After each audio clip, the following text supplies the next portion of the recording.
Assalamualaikum warahmatullahi wabarakatuh. Selamat pagi dan salam sejahtera bagi kita semua. Baik, kita masuk ke sesi yang ke-12 di mata kuliah pengelolaan limbah dan air bersih. Kita belajar tentang konsep instalasi pendistribusian air minum. Nah, capaian pembelajaran kita di sesi ini, pertama mahasiswa mampu memahami konsep instalasi pendistribusian air minum dan juga mahasiswa mampu melakukan telaah pendistribusian air minum. Ini pengantar.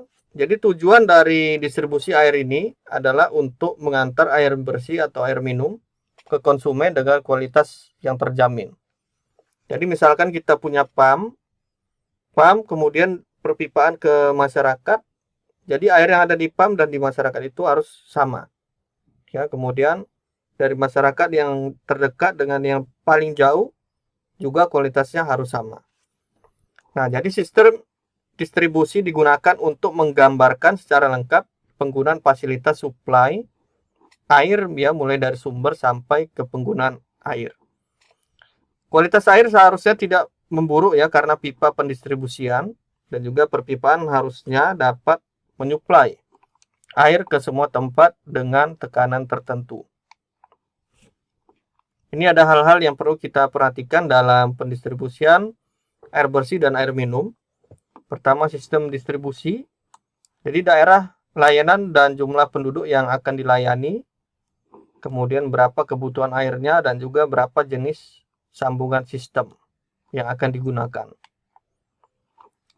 Kemudian pipa distribusi. Pipa distribusi yang membawa air ke konsumen ini terdiri dari pipa induk. Pipa induk ini adalah pipa utama yang membawa air yang menghubungkan antara tempat penampungan dengan pipa tersier. Untuk menjaga kestabilan pipa induk, tidak diperbolehkan untuk disadap langsung oleh pipa dinas atau pipa langsung mengalirkan air ke rumah. Jadi pipa induk itu kalau kita lihat di jembatan itu ada pipa yang berukuran besar warna biru. Itu adalah pipa induk. Kemudian ada pipa distribusi.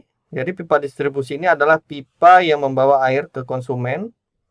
Terdiri dari pipa cabang. Pipa cabang itu adalah pipa penghubung antara pipa induk dan pipa yang hierarkinya satu tingkat di bawahnya.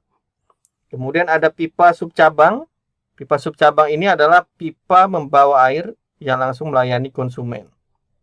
Ini ukurannya lebih kecil ya. Kalau pipa cabang itu ukurannya agak besar ya. Kalau pipa subcabang itu lebih kecil. Nah, ini tata letak jaringan distribusi air. Jadi pipa umumnya diletakkan di bawah jalan sehingga letaknya mengikuti dengan pola jalan. Secara umum terdapat 4 jenis jaringan perpipaan distribusi air. Di antaranya ada sistem jalan buntu, kemudian ada sistem radial, ada sistem gridiron dan juga sistem cincin. Pertama kita ke sistem jalan buntu. Ya, sistem jalan buntu ini sangat cocok untuk kota-kota yang kota lama ya atau kota tua yang tidak memiliki pola jalan yang pasti. Ya, misalnya seperti ini ya. Ini jalannya nggak jelas ya. Jadi kalau jalannya seperti ini, yang cocok adalah sistem buntu. M itu adalah pipa utama, B itu pipa cabang, S itu adalah pipa subcabang. Ya, misalkan ini ya, yang bawah. Nah, ini adalah cut off valves ya, atau sambungan pipa di sini.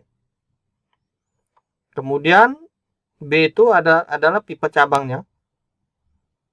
Ya, kemudian S itu adalah pipa subcabang. Jadi pipa subcabang baru kemudian ada pipa cabangnya masing-masing.